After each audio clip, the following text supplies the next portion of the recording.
Y el rey envió allí gente de a caballo y carros y un gran ejército que llegaron de noche y sitiaron la ciudad.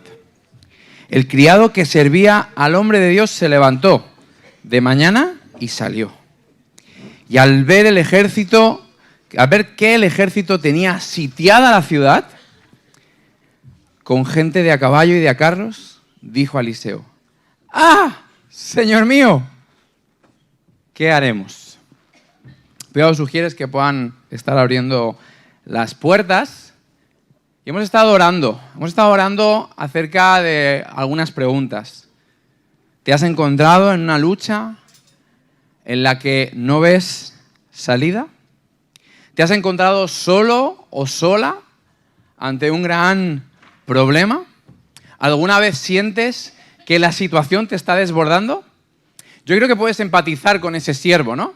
Sales de tu tienda por la mañana, has pasado una noche tranquila y cuando te levantas ves que la ciudad está rodeada por un ejército. Un ejército con caballos, con carros, que te están mirando y piensas: ¿qué puede hacer un solo hombre contra un ejército, no? Espero que hoy la palabra de Dios pueda consolarnos, pueda ayudarnos y pueda guiarnos si tú te has sentido así.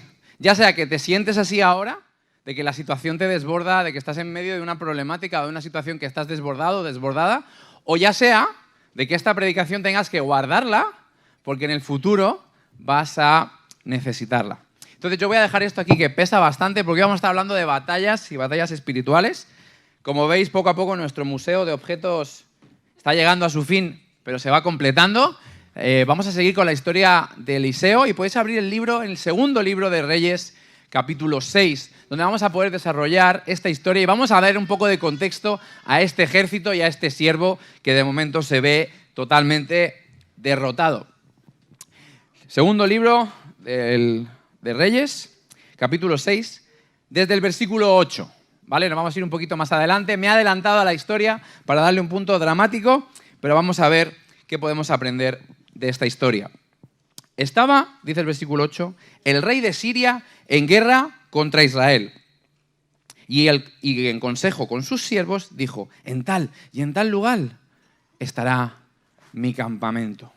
Así empieza la historia. El rey de Siria, que en el primer libro de Reyes había firmado un tratado de paz con Israel, decide romper el tratado de paz y va a atacar a Israel. Reúne a sus siervos, a su consejo y le dice: vamos a atacar a Israel, pero que nadie lo sepa. Vamos a ir a tal sitio y les vamos a atacar, les vamos a sorprender. Por lo visto, el ejército sirio es un ejército poderoso, porque como vamos a ver en este relato, Israel no va a salir a presentarle batalla. Y aquí nos están presentando ya el primer personaje, que es el rey de Siria. No nos menciona su nombre, pero es un estratega, tiene una estrategia. Quiere derrotar a Israel y para ello va a empezar a mover sus recursos. ¿Por qué Siria, te hago una pregunta, por qué Siria ataca a Israel? No lo sé. Puede que sea por avaricia, puede que sea porque quieren aumentar sus tierras, porque quieren tener más dominio, quieren conquistar una nación. Quizás la nación de Israel es una nación potencialmente peligrosa y antes de que tú me ataques, yo te ataco y voy a por ti. Quizá puede que sea por venganza, porque en el pasado fueron derrotados. No sé muy bien por qué Siria ataca a Israel, pero la realidad es que Siria está atacando a Israel. Y hay alguien que dice, no sé, cada cultura tiene sus refranes, pero aquí tenemos un refrán: de dos no se pelean si uno no quiere, ¿verdad? Yo no estoy del todo de acuerdo, porque aquí da igual si tú quieres o no quieres. Siria está atacando a Israel. Y da igual si Israel no quiere entrar en batalla. Siria ya se ha armado. Siria ya ha arrancado su ofensiva. Y si Israel decide ignorar que Siria está atacando, va a ser bastante imprudente. Y ahora yo te lanzo una pregunta. ¿Por qué nosotros vivimos en una constante batalla? ¿Te lo has planteado?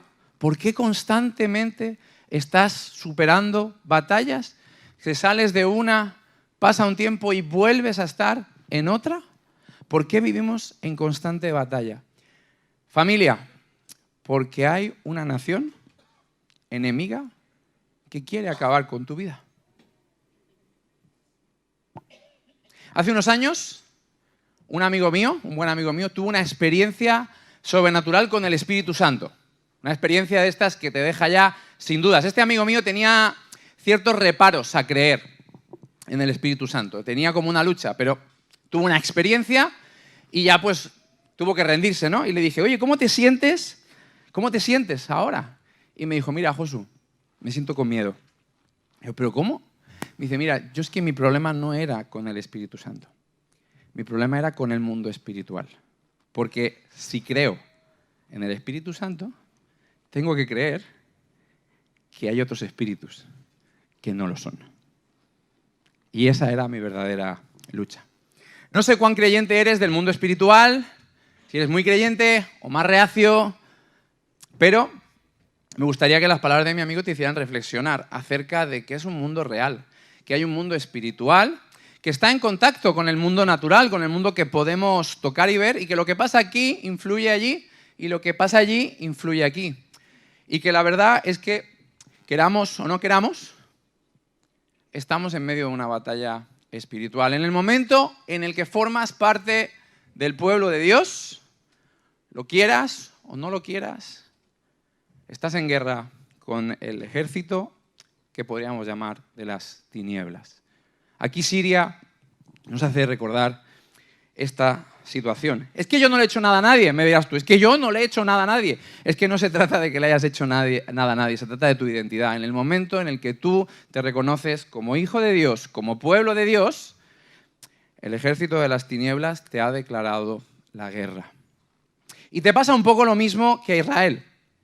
Puedes ignorarlo, puedes pensar que no va contigo, pero hay un ejército que ya se ha levantado, que va a poner sus recursos, que no lo va a dejar al azar. Ese rey de Siria no está dejando las cosas al azar.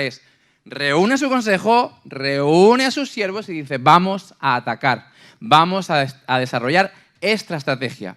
Y se están armando, se están preparando y quieren vencer al pueblo de Israel. Por suerte, en este relato vamos a ver que no estamos solos. Mi intención no es infundir miedo, sino todo lo contrario, demostrarte que en medio de esto no estás solo, y no solo eso, no solo no estás solo, sino que vamos a ver con este relato que Dios en ningún momento pierde el control de la batalla. Que el ejército enemigo es un juguete en manos de nuestro Dios. Pero no me quiero adelantar. Vamos a leer la palabra, que la palabra solo nos vaya confrontando. Versículo 9. Dice el versículo 9, entonces el hombre de Dios envió al rey de Israel a decir al rey de Israel, no pases por tal lugar, porque los sirios van hacia allá. De manera que el rey de Israel enviaba gente a aquel lugar que el hombre de Dios le había dicho. Así lo hizo una y otra vez, con el fin de protegerse. El ejército sirio, como te he dicho antes, tiene un plan. Vamos a sorprender al pueblo de Israel. Vamos a ir a tal lugar y ¡pam! Vamos a hacer una emboscada. Pero Dios avisó a Eliseo.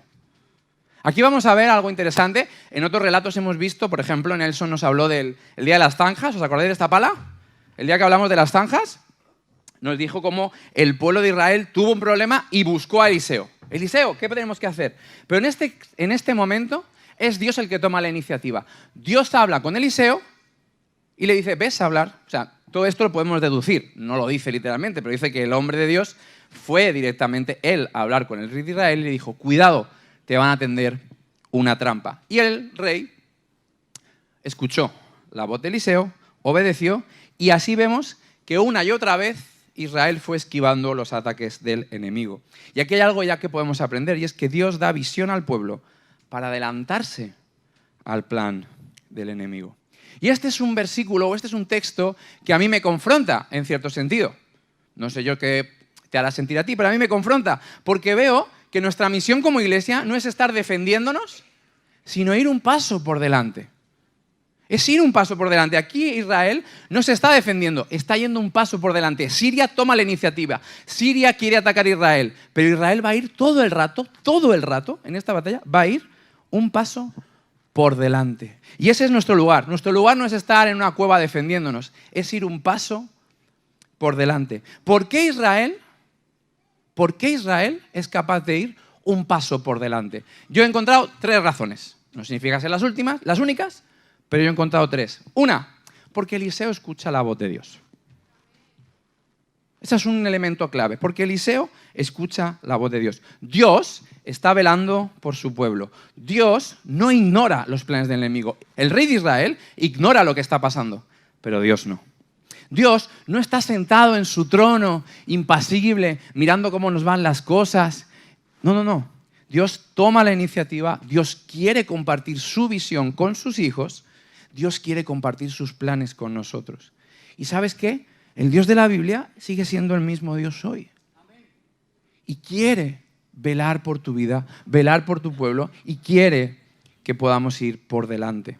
Creo que a veces la diferencia, y aunque sea algo fácil deducir eso, pero tenemos que asumirlo, creo que la diferencia es que Eliseo estaba pendiente de la voz de Dios, y a veces nosotros se nos escapa a lo mejor la voz de Dios entre tanto ruido. Necesitamos recuperar la oración, familia, como una manera de adquirir visión. No solo como una manera de decirle a Dios cómo está nuestra situación para que Dios vea lo que me pasa. Creo que la oración hay que recuperarla no para que Dios vea mi situación, sino para que nosotros podamos ver la situación que ve Dios. Creo que necesitamos orar no dejando de pedir. En el Padre Nuestro, Jesús nos dijo que pidiéramos el pan nuestro de cada día. Pero antes, ¿qué pidió? Antes, ¿qué nos enseñó? Que venga a nosotros tu reino. Primero déjame ver tu reino. Primero que venga y luego te pido, ¿no? Y a veces invertimos el orden. Primero pedimos y usamos la oración. Entonces, creo que es bueno que podamos recuperar la oración como una manera de adquirir visión. ¿Por qué Israel va un paso por delante? 1, porque Eliseo escucha la voz de Dios. 2, porque Eliseo obedece la voz de Dios. Porque también te voy a decir una cosa. En la Biblia hay un patrón que yo he visto y comparto contigo. Dios nunca se acerca a alguien para hablar con alguien, saludarle y averiguar cómo está y mañana te vuelvo a llamar. Perdonad mi tono. Cuando Dios se acerca y te habla, te va a dar una misión. Te va a dar un propósito. Porque estamos llamados a ser ríos, no lagos. Un lago es una superficie de agua que recibe y que su fin último es recibir. Pero estás llamado a ser un río. Si Dios te da algo, es para que hagas algo, para que lo compartas con alguien. Hace unos días hablaba con unas personas que estaban compartiéndome una visión que yo estaba... Bueno, una visión no, como un punto de vista realmente. Y yo le digo, pues si Dios está dando este punto de vista, ponte a orar, porque es o para que hagas algo o para que hagas algo. Pero si Dios está compartiendo este punto de vista, no es para nada. Soy consciente de que la voz de Dios me va a dar una misión, porque también a lo mejor necesitamos orar por valentía. Aquí vemos a Eliseo que se va a mover. Y se va a mover para hablar con el rey de Israel. ¿Por qué Israel va un paso por delante? 1, porque Eliseo escucha la voz de Dios. 2, porque Eliseo obedece la voz de Dios. Y 3, porque el rey de Israel obedece la voz de Dios. Y aquí hay un punto interesante. El rey de Israel reconoce la voz de Dios a través de Eliseo. Porque el rey de Israel ha escuchado la voz de Dios. No directamente. La ha escuchado, pero el tono de la voz era la de Eliseo. Pero ha escuchado la voz de Dios. Es Eliseo hablando, pero a la vez el rey de Israel es capaz de reconocer que detrás de esta voz hay otra voz. Y esa es la voz que estoy obedeciendo, la voz de Dios detrás de Eliseo. Si estuviste hace unas semanas, vuelvo a repetir, en la predicación sobre las zanjas, sabrás que el rey de Israel y Eliseo no se llevan especialmente bien. Aunque aquí no nos mencione su nombre, es muy fácil deducir que estamos hablando de Joram. Y ya sabemos que Eliseo no tiene simpatía con Joram. Pero Eliseo dice, bueno, yo voy a ir a hablar con el rey de Israel. ¿Me escuchará? No es cosa mía. Yo voy a obedecer lo que Dios me ha dicho. Y el rey de Israel así fue capaz de escuchar la voz de Dios. ¿Reconozco yo la voz de Dios en otros? tengo la humildad de aceptar que la voz de Dios puede estar detrás de la voz de mi hermano? Porque aquí no estamos entre dos amigos, ¿eh? Estamos ante dos personas que no se aguantan, que no se toleran. Eliseo está en contra de Joram y Joram está en contra de Eliseo. Pero en este momento, Joram es capaz de ir más allá y escuchar la voz de Dios. Te digo esto porque la vida es dinámica y a veces serás Eliseo para otros. Tendrás una palabra, tendrás un gesto y serás Dios para otro. Pero te digo una cosa, la vida es dinámica y a veces tú serás el rey de Israel y otros serán Eliseo. Y necesitas entender que a veces están en un sitio y a veces estarás en el otro. Sigamos leyendo el pasaje. Versículo 11. El corazón del rey de Siria se turbó por esto. Así que llamó a sus siervos y les dijo: ¿no descubriréis vosotros quién de los nuestros está de parte del rey de Israel? Uno de sus siervos respondió: no, rey y señor mío, el profeta Eliseo que está en Israel. Es él el que hace saber al rey de Israel las palabras que tú hablas en la habitación más secreta. El rey ordenó: id y ved dónde está, para que yo envíe a apresarlo. Y alguien le dijo: está en Dotán. El rey de Siria no entiende lo que está pasando. Es en plan, a ver, ¿qué está pasando? ¿Por qué Israel va por delante? ¿Quién de aquí me ha puesto un espía? ¿Quién le está mandando un WhatsApp al pueblo de Israel cada vez que yo digo algo? Necesitamos averiguar dónde está el espía. Y sus consejeros, sus siervos les dicen: no, tu espía es Eliseo. Él es el que se está chivando. Él es el que le está diciendo. Y entonces el rey de Siria dice: perfecto. Porque la verdad es que intentar buscar un espía es un dolor de cabeza. ¿Quién será? Pero ahora ya sé quién es mi enemigo. Mi enemigo es Eliseo. Por tanto, tiene un objetivo claro. ¿Dónde está? En Dotán. Dotán no era una ciudad muy estratégica para ir a atacarla, tampoco era muy importante, pero estaba en el centro de Israel. El pueblo sirio iba a tomar un riesgo alto y era meterse en medio de la nación de Israel, pero el riesgo valía la pena. Total, ¿qué puede hacer un hombre contra todo un ejército? El rey de Siria sabe que mientras Eliseo esté vivo, él no podrá adelantarse a los planes del enemigo. Y entonces Eliseo se vuelve el enemigo número 1 de Siria. Y todo un ejército va a ir en busca de él. Josué, si obedezco a Dios, ¿todo irá bien? En la obediencia hay bendición, familia. Te lo repito, en la obediencia hay bendición, estoy convencido de ello. Pero bendición no es ausencia de problemas. Mi lógica me hace pensar que sí, pero cada vez que leo la palabra me encuentro que no. Que bendición no es que todo irá bien. Eso no son sinónimos. Y de hecho, lo vamos a ver aquí con la vida de Eliseo. La vida de Eliseo, hasta este relato, quizá me equivoque, pero lo he estado mirando, no hay ningún momento en que su vida corra peligro. Elías, que es su predecesor, se pasó toda la vida con peligro. Pero Eliseo ha tenido una vida más tranquila. Ha estado cuidando de la gente, lo habéis ido viendo durante estas semanas. Pero esta es la primera vez que la vida de Eliseo corre peligro. Porque es que su obediencia le ha puesto una diana en la frente.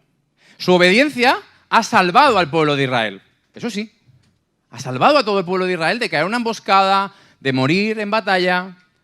Pero eso conlleva un coste. Y el coste es que ahora Eliseo tiene una diana en su frente. Eliseo ya era enemigo natural del rey de Siria solo por ser del pueblo de Dios. Pero ahora es algo personal. Y la obediencia de Eliseo le ha puesto en el centro de la batalla. Tu obediencia, familia, es peligrosa para el enemigo. Y creo que también necesitas ser consciente de ello. No solo quiero, ojo, no todo lo que te pasa, no todo lo que te pasa es porque hayas obedecido a Dios, ¿eh? No le vayas a aplicar a la norma. Entonces todo lo que me pasa es porque es un ataque enemigo. No todos son ataques del enemigo. Pero los ataques del enemigo también existen. No quiero decirte que cada vez que obedeces te van a ir las cosas mal, pero tampoco que siempre te van a ir bien. Tu vida, a medida que obedeces a Dios, es incómoda. Sobre todo para el rey de Siria. Y eso hace que él esté planeando tu muerte. Como en el caso de Eliseo. No tengas miedo. De nuevo te repito, esta predicación no pretende darte miedo, sino todo lo contrario. Estamos a punto de ver que no hay por qué temer, porque más son los que están con nosotros que contra nosotros. Pero antes de llegar a ese versículo, pausa. Quizá por eso el apóstol Pablo nos dejó también un pasaje hermoso que nos habla de lo mismo en Efesios capítulo 6, que os leo. Poneos toda la armadura de Dios, para que podáis hacer frente a las artimañas del diablo. Porque nuestra lucha no es contra seres humanos, sino contra poderes, contra autoridades, contra potestades que dominan el mundo de las tinieblas, contra fuerzas espirituales malignas en las regiones celestiales. Por lo tanto, poneos toda la armadura de Dios, para que cuando llegue el día malo podáis resistir hasta el fin con firmeza. Esto es algo que nos exhorta Pablo y que creo que refuerza lo que os estoy contando con la vida de Eliseo. Pero bueno, volvamos al Antiguo Testamento, volvamos al segundo libro de Reyes y sigamos leyendo la historia. Y vamos a leer lo que leíamos al principio, pero ahora ya entendemos más el contexto. Y el rey envió allí gente a caballo, carros y un gran ejército, que llegaron de noche y sitiaron la ciudad. El criado que servía al hombre de Dios se levantó de mañana y salió. Y al ver el ejército que tenía sitiada la ciudad con caballos y con carros, dijo a Eliseo: ¡ay, Señor mío! ¿Qué haremos? Ahora ya entiendes un poquito, ¿verdad? ¿Qué haremos? Estamos rodeados. ¿Qué puede hacer un hombre, un solo hombre, contra todo un ejército? Honestamente, poco. El criado de Eliseo, que también conocemos la semana pasada, se llama Giezi, también ha llegado a la conclusión de que no hay nada que puedan hacer. Mira por donde mire, ve caballos y carros. Mire por donde mire, ve enemigos. Pero es que el siervo no está enfocando bien el problema. ¿Quién ha estado ayudando a Israel en todo este momento? ¿Realmente fue Eliseo? El autor del segundo libro de Reyes llama a Eliseo de una manera muy particular, le llama el varón de Dios. Y me parece muy interesante, porque esa es la clave, es que detrás de ese varón hay un Dios. Y esa es la clave. No se trata de Eliseo, se trata de Dios. De hecho, permíteme, creo que sí. El rey de Siria hubiera matado a Eliseo, su problema no se hubiera acabado mientras hubiera un varón de Dios dispuesto a escuchar a Dios. Porque no es un ejército contra un hombre, es un ejército contra Dios. Y el enfoque del rey de Siria y de el siervo de Eliseo no está donde tiene. No es un ejército contra un hombre, es un ejército contra Dios. Pero no vayamos a juzgar a Giezi. La semana pasada se nos invitó a aceptar que somos como Giezi. Y yo no me voy a bajar tampoco de esa propuesta, de ese hashtag de soy como Giezi. Porque hay veces que nos sentimos así como él. Es muy fácil decir, ay, hombre de poca fe. Es muy fácil. Es verdad que Giezi ha visto muchos milagros. Ha visto cómo la sal convertía el agua en potable, ha visto el milagro de las tinajas, ha visto a un niño resucitar, ha visto cómo Dios ha levantado con zanjas, ha sacado agua donde no había y con eso ha derrotado un ejército. Giezi ha visto muchas cosas, pero nosotros también hemos visto muchas cosas. Y aún así, aunque has visto muchas cosas, hay momentos en los que miramos al cielo y decimos, Dios, ¿por qué nos has abandonado?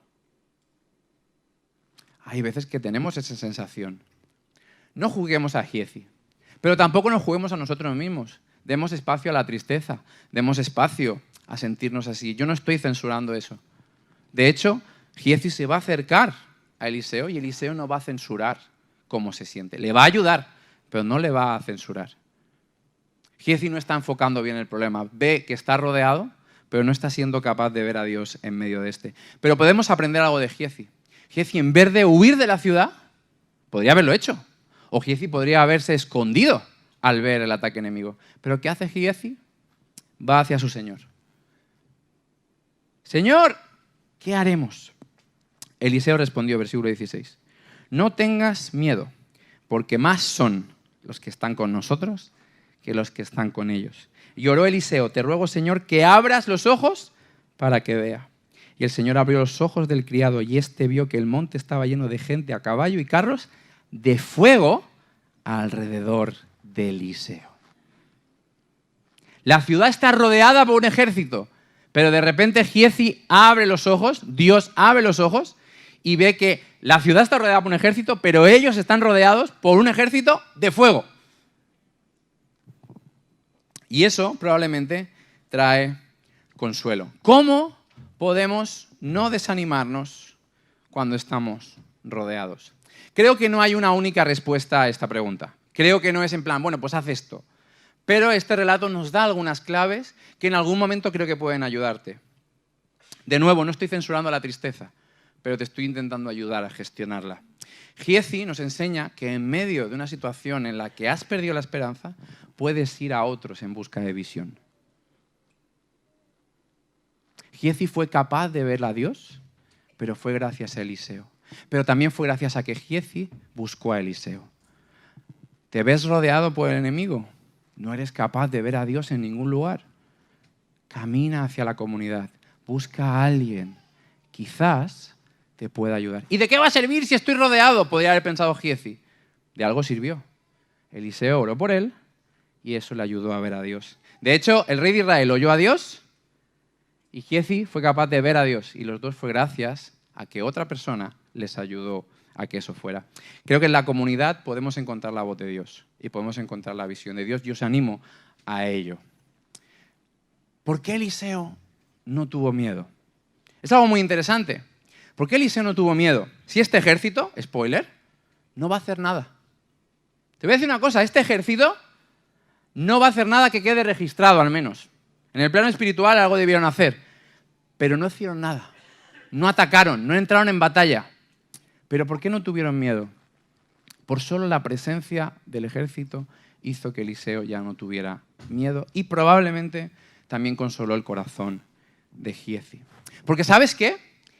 Una de las grandes mentiras de Satanás es hacerte creer que la pelea entre el ejército de las tinieblas y Dios es una pelea equilibrada. Familia, la luz, o sea, las tinieblas, nada tienen que hacer contra la luz. Satanás es un ángel. No es omnipresente. No está en todos lados. Tiene sus ejércitos, tiene sus huestes, la Biblia nos habla, pero él no es omnipresente, él es un ángel. No es omnisciente, no es todopoderoso. Satanás ya le va bien compararse con Dios y que nosotros nos creamos esa mentira de que realmente hay un pulso equilibrado y realmente existe tal batalla. No existe tal batalla entre la luz y las tinieblas. Cuando la luz se enciende, las tinieblas no tienen que hacer nada, simplemente desaparecen. Satanás se mueve en el espacio en el que Dios le deja moverse. Y necesitas entender esto. Ya sé que Eliseo dice, más son los que están con nosotros que los que están contra nosotros, pero déjame matizar las palabras del profeta. Da igual si son más o son menos, nuestro ejército es increíblemente más poderoso. Porque las tinieblas nada pueden hacer contra la luz. Y como te digo, no es un ejército, ese ejército no va a hacer nada, pero solo la presencia de ese ejército hace tener valor a Eliseo y su siervo. Antes te he dicho que nuestra oración no solo sea Señor, líbrame, sino que también sea el Señor, hazme ver. Pues te lo vuelvo a repetir, que nuestra oración no solo sea Señor, líbrame de este ejército, que nuestra oración también sea abre mis ojos y déjame ver que tú estás a mi lado. Porque esa promesa es una promesa que Dios te ha dado, que nunca te va a dejar. Que te va a ir bien, nunca te lo prometió. Pero que nunca te va a dejar, sí. No te estoy desanimando a pedir liberación de parte de Dios. Te estoy animando a añadirle a Señor, líbrame, pero también ayúdame a verte en medio de esto. Sigamos leyendo. Versículo 18, porque vamos a ver cómo realmente el ejército de las tinieblas nada tiene que hacer con el ejército de Dios, nada. El ejército va a ser un juguete en manos de Eliseo. Fíjate, cuando los sirios, versículo 18, segundo del libro de Reyes, capítulo 6, cuando los sirios descendían hacia él, fíjate qué momento, o sea, están los sirios bajando y está Eliseo ahí en medio y están bajando hacia abajo y corriendo hacia ellos y dice, Eliseo oró al Señor, Señor, te ruego que hieras de ceguera a toda esta gente. Y el Señor hirió con ceguera conforme a la petición de Eliseo. Después Eliseo les dijo, no es este el camino ni la ciudad, seguidme y os voy a guiar al hombre que buscáis. Y se los llevó a Samaria. Y cuando llegaron a Samaria, capital de Israel, dijo, Señor, abre los ojos de estos para que vean. El Señor abrió los ojos y vieron que se hallaban en medio de Samaria. Un juguete en manos de Eliseo. Vienen corriendo, Eliseo ora y se paran. Dicen, ven, y se los lleva de la manita, permítame la expresión. Ven, vamos, ven. Se los lleva hasta Israel, en el centro de Israel, Samaria, la capital, y dice, ahora, Señor, abre los ojos. Y ese ejército que hace un minuto tenían la batalla más que ganada contra un solo hombre porque estaban rodeados, ahora ellos estaban rodeados de toda una ciudad. Un juguete en manos de Dios. ¿Confiamos en que Dios sigue siendo el mismo? ¿O pensamos que la Biblia es un conjunto de historias? La Biblia es un conjunto de historias que nos enseñan a ver cómo es Dios. Y ese mismo Dios es el Dios que está con nosotros. Cerremos el relato. Al verlos, el rey de Israel le preguntó a Eliseo, ¿los mataré, padre mío? Él le respondió, no los mates. ¿Matarías tú a los que tomaste cautivos con tu espada y con tu arco? Dales pan y agua, que coman, que beban, que vuelvan con sus señores. Entonces se les preparó una gran comida y cuando hubieron comido y bebido, los despidió y ellos volvieron a su señor. Y nunca más vinieron bandas armadas de Siria a tierra de Israel. La Biblia no lo dice, pero tú imagínate la cara del rey de Israel cuando llega y se encuentra a Eliseo con el ejército sirio aquí. Ese ejército sirio que el rey de Israel ha estado esquivando, probablemente por miedo, de repente lo tiene ahí, a su merced, a su mano. Y el rey de Israel va a superar la tentación de no preguntarle a Dios y pregunta, ¿vale? Porque hay veces que en medio de la derrota es fácil preguntarle a Dios, pero en medio de la victoria también paramos y le decimos, porque cuando decimos Señor, líbrame, ahí sí, pero ¿y cuándo te ha librado? Seguimos preguntando. Él pregunta, y Eliseo le dice 3 cosas. No los mates. Primero dice, no los mates. Ya la pregunta del rey de Israel es una pregunta muy bien enfocada, porque dice, Eliseo, padre mío. A lo mejor lo lees un poco rápido y no te das cuenta de esa expresión, pero un padre es alguien al que se le respeta en esa cultura y es una figura de autoridad. Y en ese momento el rey de Israel, que no tiene aprecio por Eliseo, es capaz de, al ver ese ejército, reconocer que tú vienes de parte de Dios. Por tanto, ya no voy a tomar la justicia por mi mano y te voy a preguntar, Padre mío, ¿les mato? Si tú me das autoridad, les mato. Y como os decía, a veces la tentación es que cuando ya tenemos la victoria, decirle a Dios, gracias, ahora ya sigo yo. A veces es una tentación que en medio de la victoria abandonar la visión de Dios. Y por una vez, un rey que no hizo las cosas bien, hizo algo bien. Frenó su mano y preguntó. Porque cuando yo tenía que esquivar al pueblo de Israel, Dios me dio órdenes. Así que ahora voy a volver a preguntar, ¿qué toca ahora? Y entonces Eliseo le sigue respondiendo, ¿matarías tú un ejército que has capturado? Y con esta pregunta, Eliseo le ayuda al rey a no perder el enfoque. Le dice, ¿matarías tú un ejército que has capturado? Como diciendo, este ejército tú no lo has capturado. Pero tú ya sabes que si tú capturas un ejército, las leyes dicen que no se matan los soldados rendidos. Deuteronomio también te habla de eso. Tú ya sabes que no. Pero los matarías si tú los hubieras atrapado, pero tú no los has atrapado. Como os decía, qué fácil es atribuirle. Y esto a veces somos un poco así. En cuanto tenemos una situación de derrota, miramos al cielo y decimos, ¿dónde estás, Dios? Y le atribuimos a Él nuestra derrota. Pero cuando a veces luego le giramos la tortilla y cuando es nuestra victoria, cuando la victoria es suya, acabamos asumiéndola como nuestras. Y aquí el rey de Israel necesita escuchar que tú no. O sea, porque fíjate también como a la vez que el rey de Israel dice Padre nuestro reconociendo autoridad, su pregunta también es una pregunta, no dice qué tengo que hacer, dice los mato, te doy la idea, por si, ¿sabes?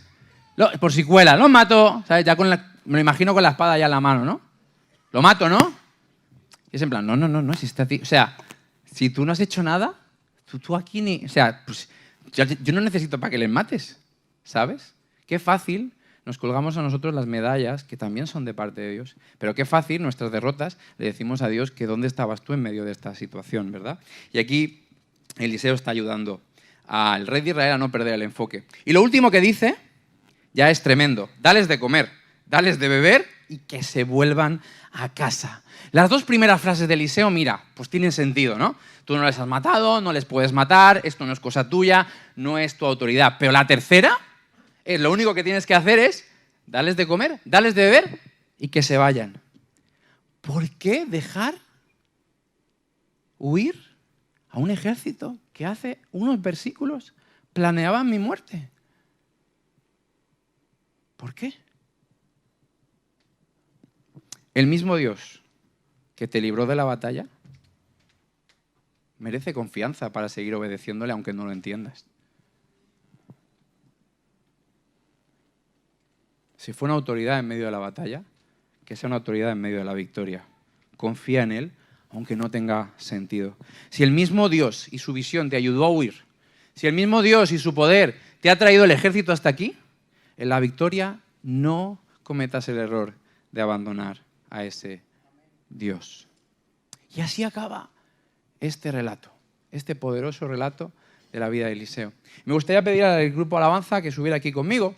Vamos a tener ahora un tiempo de alabanza y me gustaría dejarte pues unas preguntas para reflexionar. Supongo que Dios te habrá dicho cosas, o eso espero, esa es mi intención, esa es mi ilusión, eso es realmente por lo que estoy aquí. Ojalá Dios te haya podido hablar. Pero hay una pregunta con la que me quiero quedar.